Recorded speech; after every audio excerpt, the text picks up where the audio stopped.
Okay, hai, Assalamualaikum. Saya Arif dari Genki Hydrogens MY. So, hari ini saya nak kongsikan pengalaman feedback klien saya. Ada hari tu satu video ni, tengok video ni.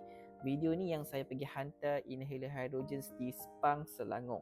So, hari ni dia dah menghantar, kita pun dah tanya feedback dia. Dia berkongsi feedback dia selepas dia menggunakan inhaler hydrogens. Dia dah beli satu unit. So apa yang dia kongsikan kepada kita, mari kita sama-sama saya sharekan kepada anda dia punya screenshot kat sini. Screenshot kat sini dia punya Assalamualaikum. Okay, almost seminggu saya guna. So rasa ringan lah badan. So badan dia rasa ringan. Sakit-sakit badan dah semakin berkurangan. Sakit pinggang sebelah kiri, berminggu dah dia sakit sebelum ni. Dia rasa macam sleep disc lah. Dan dah tak rasa dah, maksudnya sakit tu dah semakin berkurang lah. InsyaAllah harap-harap asbab inhaler ni.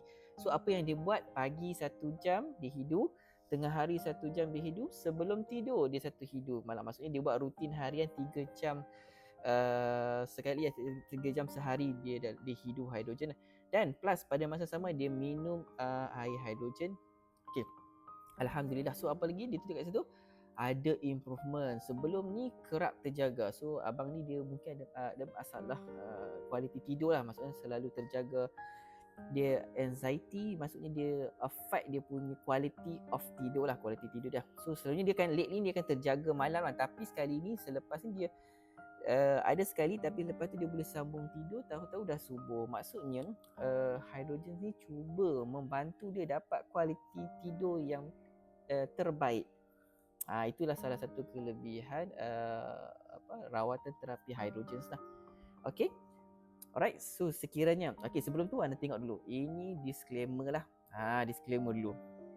Supaya ada faham. Selalunya orang selalu confuse yang ni. Okay.